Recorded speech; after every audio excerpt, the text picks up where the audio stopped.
Good morning everyone. Welcome to PW only IAS.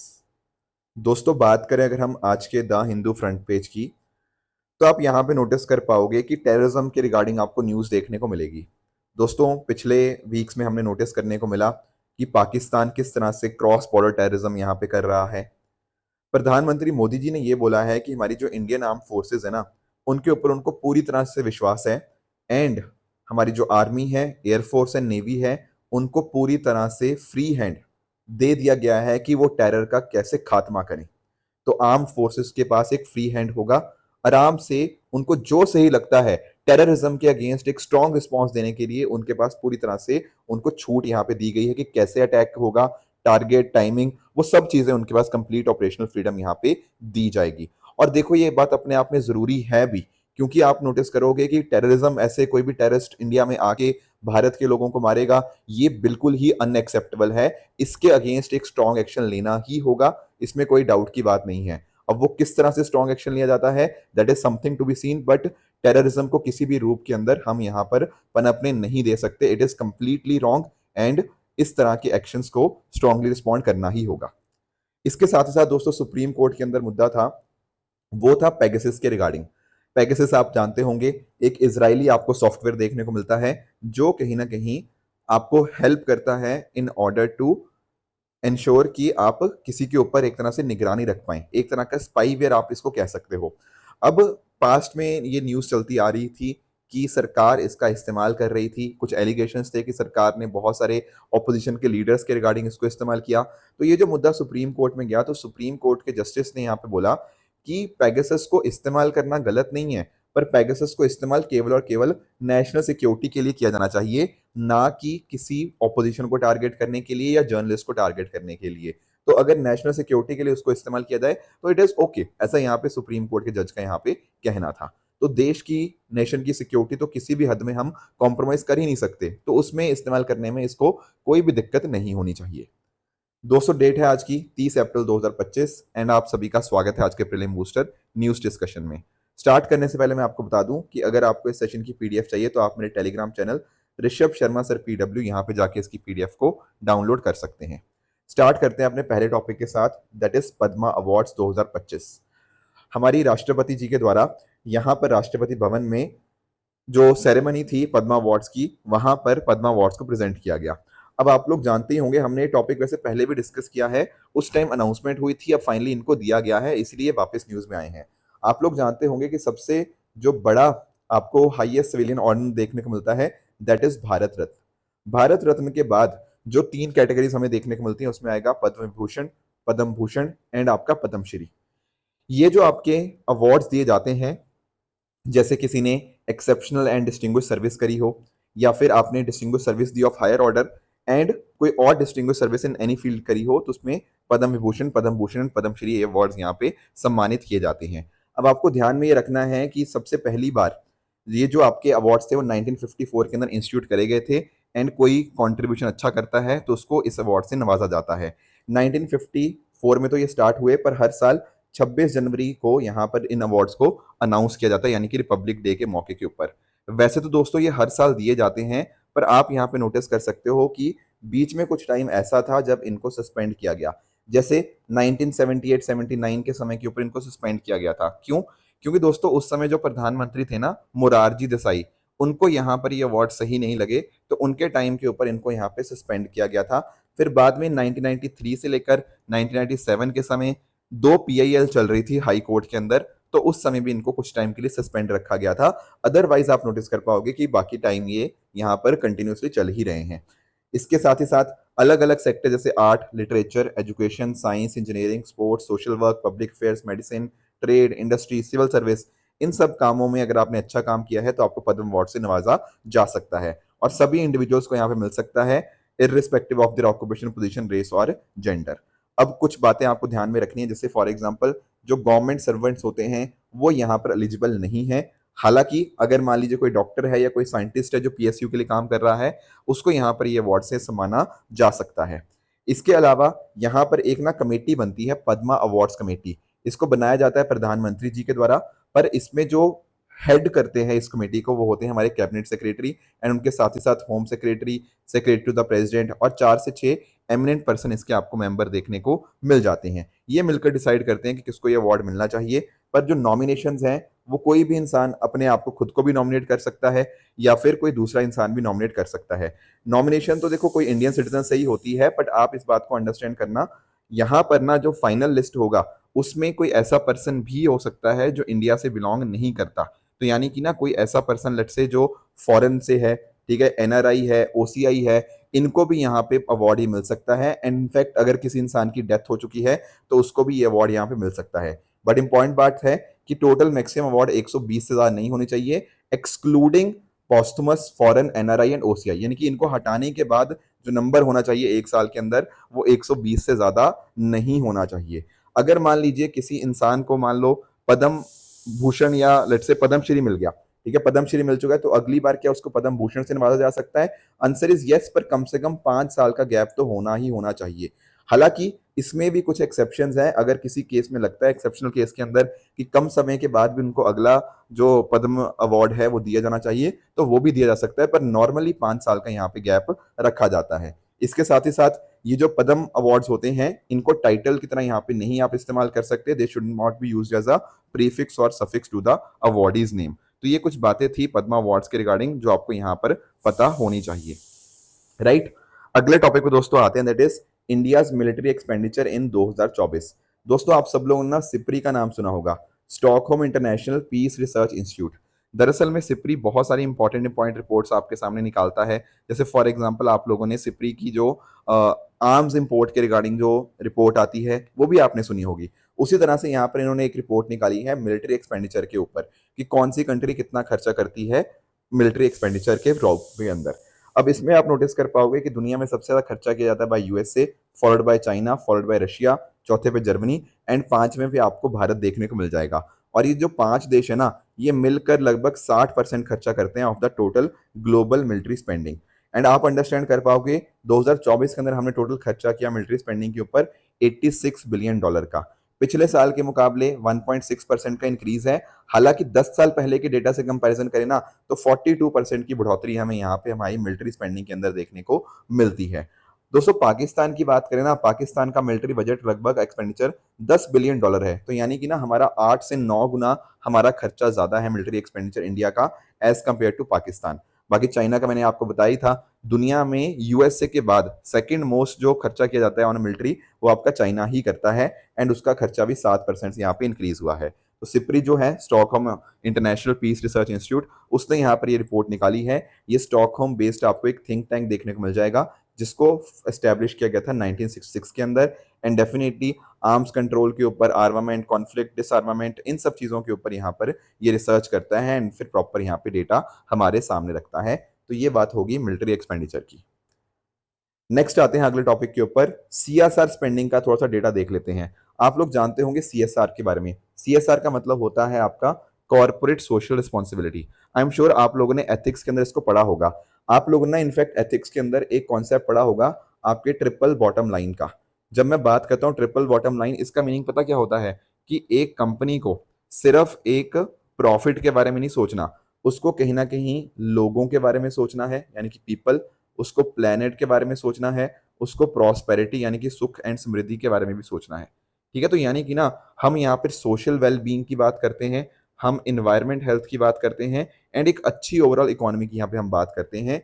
तो इस purpose के लिए एक तरीका होता है हमारे पास सीएसआर एक्सपेंडिचर का, यानी कि एक कंपनी को खर्च करना चाहिए कुछ ऐसी चीजों के ऊपर जो कहीं ना कहीं सोशली एंड एनवायरमेंटली इंपॉर्टेंट चीजें हैं। तो अगर मान लीजिए कोई कंपनी ऐसी है जिसका टोटल नेटवर्थ 500 करोड़ से ज्यादा है, रेवेन्यू उसका 1000 करोड़ से ज्यादा है, एंड उसका नेट प्रॉफिट 5 करोड़ से ज्यादा है, तो उस केस में पता क्या होता है, उस केस में उनको पिछले 3 साल का जो भी एवरेज प्रॉफिट आया ना उसका कम से कम 2% तो आपके सोशल एंड एनवायरमेंटल चीजों के ऊपर पैसा खर्च करना ही होगा। तो this is the way out, यानी कि आप अच्छा खासा पैसा कमा रहे हैं, यानी कि अगर आप इन कंडीशंस को फुलफिल कर रहे हैं तो पिछले 3 साल का जो भी आपका एवरेज प्रॉफिट हुआ उसका 2% आपको इन चीजों के ऊपर खर्च करना पड़ेगा। ऐसा हमने 2014 में इसको लाया था ताकि एक तरह से हम ये जो ट्रिपल बॉटम लाइन वाला कॉन्सेप्ट है उसको हम यहाँ पे अपनी कंपनीज के लिए यहाँ पे लेकर आ पाए। तो अभी हमारे पास इसका डेटा आया है, तो उसमें आप नोटिस कर पाओगे कि सीएसआर जो एक्सपेंडिचर है या स्पेंडिंग है, उसमें 18% का राइज आपको देखने को मिल रहा है। सॉरी, अपना जो राइज है वो 16% का है, और ये राइज इसलिए हुआ क्योंकि कंपनी के प्रॉफिट 18% से बढ़े हैं ओवर द पास्ट 3 ईयर्स। जैसे फॉर एग्जाम्पल अगर हम बात करें एचडीएफसी बैंक की, तो उसने सबसे ज्यादा सीएसआर स्पेंडिंग करी है, लगभग 945 करोड़।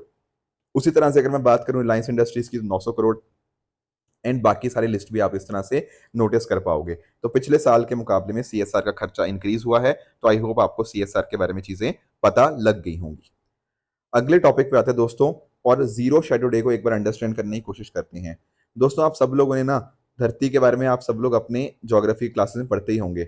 आप लोग जानते होंगे कि ये जो लाइन यहाँ से पास करती है इसको हम बोलते हैं इक्वेटर। यहाँ पर आपको ट्रॉपिक ऑफ कैंसर आपको देखने को मिल जाएगी, एंड यहाँ पर इसके नीचे आपको ट्रॉपिक ऑफ कैप्रिकॉर्न आपको देखने को मिल जाती है।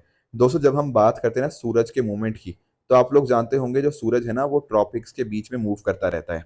रेदर आई शुड से जो धरती है वो मूव करती रहती है, सूरज तो नहीं मूव करता।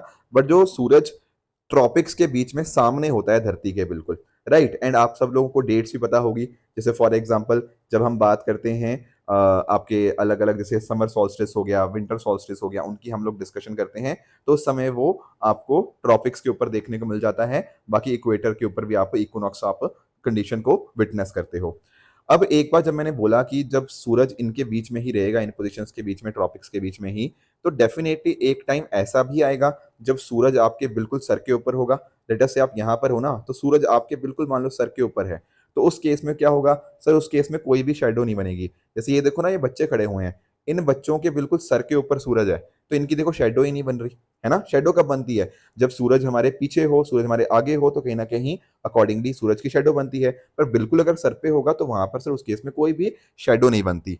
ऐसी कंडीशन को हम बोलते हैं जीरो शेडो डे।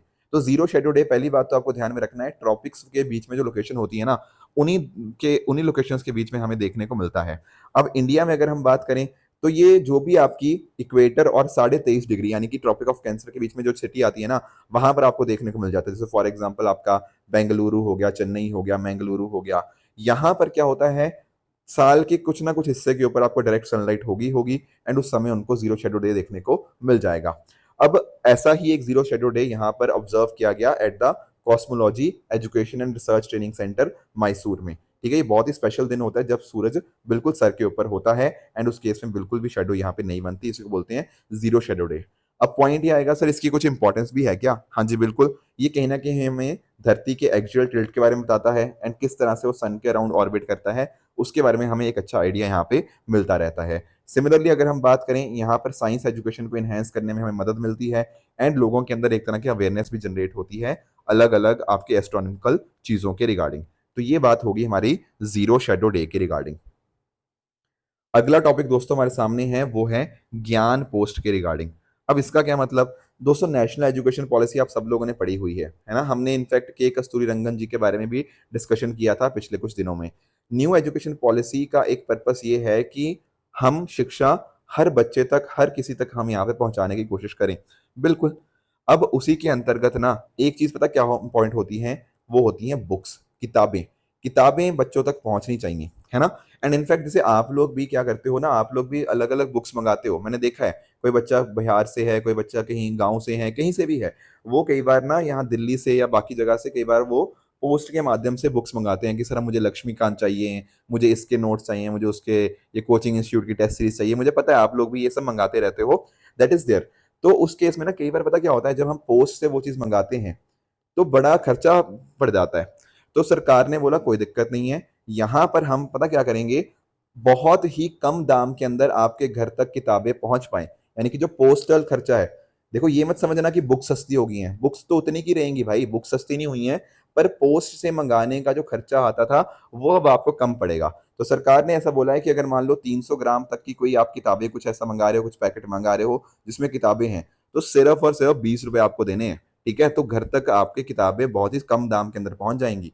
और अगर मान लो आपका कोई 5 किलो तक का कोई पैकेट है जिसमें किताबें हैं, तो उस केस में 100 रुपए लगेंगे। तो यानी कि ना ज्ञान पोस्ट में क्या है, हम इंडिया पोस्ट का इस्तेमाल कर रहे हैं पर ज्ञान के पर्पस के लिए, ताकि जो एजुकेशन है वो लोगों तक पहुंच पाए, उन तक बुक्स आराम से पहुंच पाए, ये यहाँ पे फोकस है। पर पॉइंट यहाँ पे ये है कि ऐसी चीजें जो कहीं ना कहीं नॉन कमर्शियल एजुकेशन मटेरियल होती है ना, सिर्फ वही यहाँ पे अलाउड होंगी, सारी चीजें यहाँ पे अलाउड नहीं होंगी। और बुक्स के ऊपर प्रिंटर का या पब्लिशर का नाम मेंशन होना जरूरी होगा। Plus at the same time अगर कुछ कमर्शियल एडवर्टीजमेंट है मटेरियल के ऊपर तो वो सब चीजें एलिजिबल यहाँ पे नहीं आएंगी। ऐसा ये सब यहाँ पे उनके ऊपर एप्लीकेबल नहीं होगा। मतलब एडवर्टीजमेंट वगैरह ना करी हो उन बुक्स के अंदर, वो सब चीजें हैं, एक्सेप्ट कुछ इंसिडेंटल अनाउंसमेंट्स और बुक लिस्ट, उसके अलावा जो आपके कमर्शियल एडवर्टीजमेंट है वो एलिजिबल यहाँ पे इन बेनिफिट्स के लिए नहीं होंगे। तो लोगों के घर तक आराम से किताबें पहुंच पाएं, चीजें, ज्ञान की प्राप्ति आराम से हो पाए, उसके लिए ये इनिशिएटिव ज्ञान पोस्ट यहाँ पे स्टार्ट किया गया है। एक आखिरी छोटा सा टॉपिक और है, that is no obligation to return to India visa. अब सर इसका मतलब क्या है? दोस्तों पिछले दिनों के अंदर आप लोगों ने नोटिस किया कि भारत सरकार ने कई सारे स्टेप्स लिए, ठीक है, पाकिस्तान के अगेंस्ट, राइट। अब उनमें से एक स्टेप ये भी था कि जो इंसान कहीं ना कहीं इंडिया में रुके हुए हैं पाकिस्तानी, उनको बोला गया कि आप देश छोड़ के चले जाइए, राइट। हमने टाइम दिया, उनको बोला कि आप यहाँ से चले जाइए। पर दिक्कत पता क्या है? दिक्कत इसमें एक चीज है कि लेट अस से कि मान लो एक ये पर्सन है और ये लेट से कुछ भी है, मान लो हस्बैंड हस्बैंड ये है, ठीक है, और हस्बैंड मान लो भारतीय नागरिक है, पर भाई इसकी शादी मान लीजिए हो चुकी है, इसकी जो वाइफ है वो हो सकता है पाकिस्तानी नागरिक हो, या वाइस वर्सा भी हो सकता है, ऐसा कुछ थोड़ी है, मतलब दोनों में से कुछ भी हो सकता है, या उनके बच्चे मतलब एक दूसरे देश में हो, what ever it might be one thing और द अदर। पर पॉइंट ये समझो कि इनको तो सर आने जाने के लिए एक दूसरे को मिलना पड़ेगा, है ना। है दोनों अलग अलग देश के नागरिक, हम इंडियन सिटीजन वो पाकिस्तानी सिटीजन, पर इनके आपस में संबंध है। तो उस केस में इनको तो बड़ी दिक्कत हो जाएगी, हमने बोल दिया कि पाकिस्तानी नेशनल्स नहीं आ सकते, तो इनको तो परेशानी हो जाएगी ना। तो उसके लिए हमारे पास एक क्या है, no obligation to return to Indian visa, यानी कि ना ये वीजा हम इशू करेंगे, मतलब भारत इशू करेगा किसको? पाकिस्तानी या बांग्लादेशी नेशनल्स को, जिनके बहुत क्लोज रिश्ते हैं इंडियन सिटीजनशिप होल्ड करने वालों के साथ। जैसे ये हस्बैंड था ना, इसके पास इंडियन सिटीजनशिप थी, इसका काफी क्लोज रिश्ता है एक पाकिस्तानी सिटीजन के साथ, तो उनको यानी कि इस वाइफ को जो होगा, हम लोग NORI, no obligation to return to India, ये वीजा यहाँ पे इशू करेंगे। इसमें मेन हो सकते हैं, वुमेन हो सकती हैं जो कहीं ना कहीं मैरिड हैं इंडियन नेशनल्स को, वो सारे यहाँ पे इसमें एलिजिबल यहाँ पे देखने को मिल जाएंगे। तो ये जो इशू होता है ये ministry of external affair issue करता है, एंड यहाँ पर कोई रिस्ट्रिक्शन के बिना वो आराम से यहाँ पर उनको वीजा मिल जाए या एक तरह से रिटर्न करें इंडिया को, वो यहाँ पे आसानी से हो पाएगा। तो थोड़ी सी ना लोगों को राहत की सांस मिली है। अदरवाइज जिन लोगों के वाकई में ऐसे रिश्ते थे कि एक बंदा इंडिया में है दूसरा बंदा पाकिस्तान में है, वो बहुत ज़्यादा चिंता में आ चुके थे कि पता नहीं उनका क्या होगा, अब उनकी शादी कैसे चलेगी, राइट। तो सरकार ने यहाँ पे क्लैरिफिकेशन दे दी है कि ये रूल्स हम थोड़े आसान कर रहे हैं ऐसे लोगों के लिए जिनकी शादी किसी दूसरे सिटीजन के साथ हो रखी है, मतलब कोई पाकिस्तानी सिटीजन की शादी इंडियन सिटीजन के साथ हो रखी है, तो उनके लिए हमने थोड़े से जो रूल्स है थोड़े से आसान कर दिए हैं। तो अब आराम से उन्होंने आए और अटारी बॉर्डर के थ्रू यहाँ पे वो इंडिया में वो आ सकते हैं, ठीक है। तो यहाँ पे ये हो गया no obligation to return to India visa. दोस्तों बात करें अगर हम प्लेसेस इन न्यूज़ की, तो यहाँ पर आपके सामने लेक टिटिका का है, इसका आप बताओगे कि कहाँ पर है, क्यों न्यूज़ में रहती है, वो सारी चीज़ें आप मुझे कमेंट्स में बता सकते हो। कल मैंने आपको कुछ ऑपरेशंस के बारे में पूछा था, तो ये सारे उनके आंसर्स रहे। जैसे फॉर एग्जांपल ऑपरेशन अजय की बात करें ना, तो इसराइल में जो समस्या आई थी तो उस समय हमने ऑपरेशन अजय यहाँ पे रन किया था अपने लोगों को इवैक्यूएट करने के लिए। ऑपरेशन दोस्त दरअसल में टर्की और सीरिया के रिगार्डिंग था, जब वहाँ पे अर्थक्वेक आया था तो हमने मदद के तौर के ऊपर ऑपरेशन दोस्त रन किया था। उसी तरह से जब यूक्रेन और रशिया का कॉन्फ्लिक्ट हुआ था तो उस समय हमने ऑपरेशन गंगा रन किया था, ताकि हमारे जो मेडिकल स्टूडेंट्स हैं हम उनको वापस आराम से ला पाएं। जब अफगानिस्तान से यूएस से छोड़ के गया था ना, लगभग आई थिंक 3 साल हो गए होंगे, तो अफगानिस्तान से जब यूएस से छोड़ के गया तो वहाँ पर हमारे जो लोग थे उनके लिए हमने ऑपरेशन देवी शक्ति रन किया। सुडान में इशू आया था तो ऑपरेशन कावेरी रन किया था। हाइती से ऑपरेशन इंद्रावती, एंड सिमिलरली ये तो पुरानी चीज़ है, हैदराबाद जब कहीं ना कहीं हमने यहाँ पे उसको जोड़ा था भारत देश के अंदर, तो उसके लिए हमने ऑपरेशन पोलो यहाँ पे रन किया था, जो आपका पुलिस एक्शन आपको देखने को मिलता है, राइट। अब दोस्तों बात करें अगर ट्रू एंड फॉल्स स्टेटमेंट्स की, यहाँ पर आपके सामने कुछ स्टेटमेंट्स हैं, इनको पढ़िएगा, बताइएगा इनमें से कौन सा ठीक है एंड कौन सा गलत है। एंड कल जो मैंने आपको होमवर्क दिया था एजेंटिक एआई के बारे में, तो yes this statement is Indeed the correct statement. Indian cyber crime coordination centre की बात करें तो मिनिस्ट्री ऑफ आईटी यहाँ पे नहीं है, बल्कि मिनिस्ट्री ऑफ होम अफेयर्स आपको देखने को मिलता है, इसीलिए स्टेटमेंट आपका यहाँ पे इनकरेक्ट बन जाएगा। राजा रवि वर्मा जी की बात करें तो यहाँ पे डेफिनेटली ये सारी बातें यहाँ पे बिल्कुल आपको करेक्ट देखने को मिल जाएंगी। तो दोस्तों ये थी हमारी आज की डिस्कशन।